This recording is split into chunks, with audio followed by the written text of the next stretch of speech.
Madam President. The senator from Wyoming. Thank you, Madam President. Madam President, I, too, come to the floor today to talk about this soft on-crime policies of Democrats in Washington, D.C. In 2020, Democrats all across the country started their movement to defund the police. Almost immediately, we saw burning cities across the country, from the East Coast all the way to Portland, Oregon. Democrat leaders turned their backs on police officers all across the country.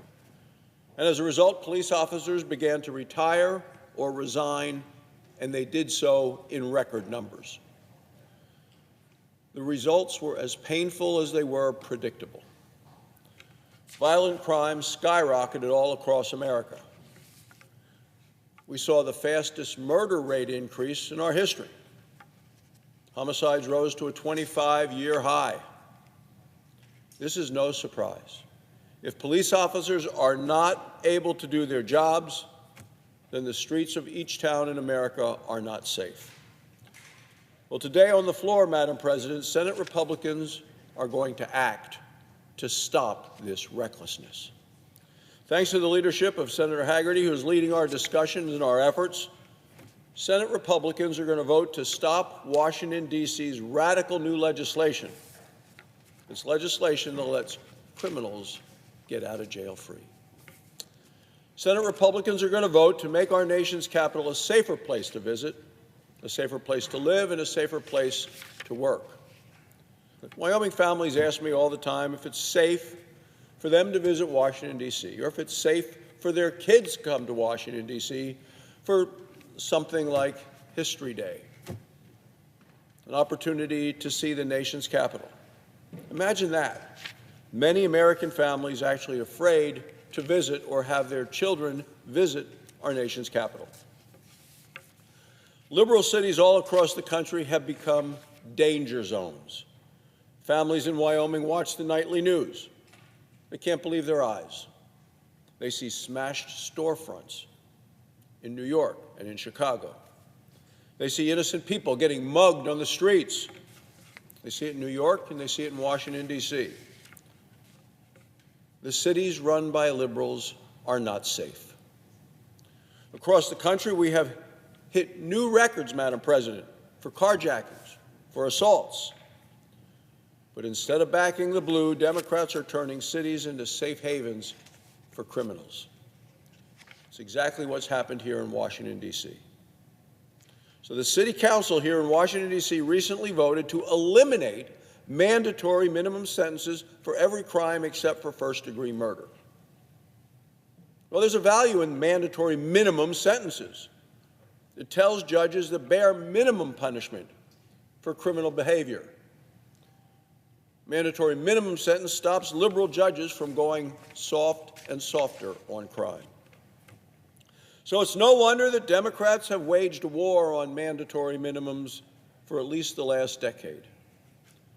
The new D.C. law would also reduce maximum sentences for violent criminals like carjackers. For some gun charges, the maximum sentence would go from 15 years down to less than 5.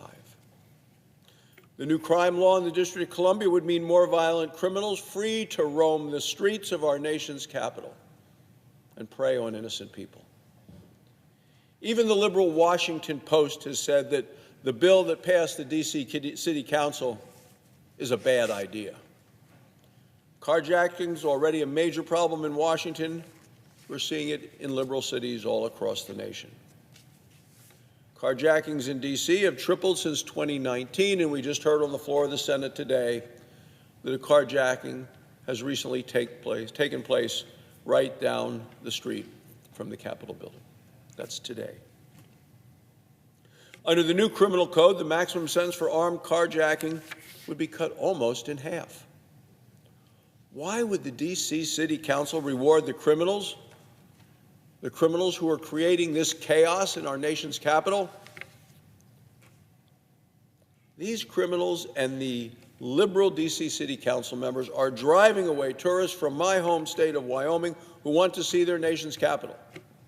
It's a part of education for so many young people. Democrats in the House got behind the D.C. soft on crime policies. Over 170 Democrats in the House voted to protect the criminals, not the citizens. So Joe Biden is now trying to hide his soft on crime record. He just very recently announced that he would now support our Republican position. This resolution that we will soon be voting on will be a victory for every American who wants to feel safe when they visit their nation's capital. But Washington, D.C. is just one city. Shouldn't stop here. Democrats' soft on crime policies remain in effect in liberal-led cities all across America. Democrat lawmakers and especially Democrat mayors need to take notice of this action by the United States Senate today. It is time to start enforcing the law. It's time to get rid of prosecutors who are weak and prosecutors who are woke. They are not helping our country. We need to stand with law enforcement. We need to ensure police officers have the resources that they need to protect our communities. The American people overwhelmingly reject the soft on crime policies of Democrats in Washington. America is based on the rule of law. Lawlessness should have no place in this nation. It's time to stop the crime, time to stop the chaos that we're seeing in cities all across our country. Republicans are united by solutions to make American communities safer. That is what this body is going to vote on today to improve the security and the safety of those in our nation's capital. Thank you, Madam President. I yield the floor.